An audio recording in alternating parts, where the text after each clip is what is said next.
الهدف من هذا المقطع ليس المراد منه أساسا الرد على مثل هذه النكرة التي لا تساوي في ملك الله الذي تجرأت عليه ذرة خردل، ولكن القصد هو الرد على من يكيل بمكيالين في بلد شعاره يمجد الأركان الثلاثة: الله، الوطن، الملك.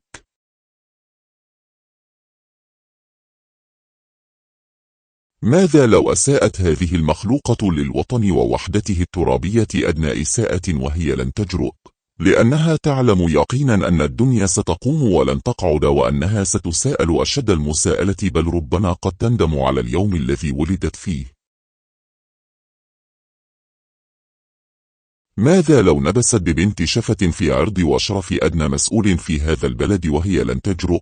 أليست ستحكم على نفسها يقينا بدخول دهاليز المحاكم والزج بها في غياهب السجون وجبر الضرر بالملايين؟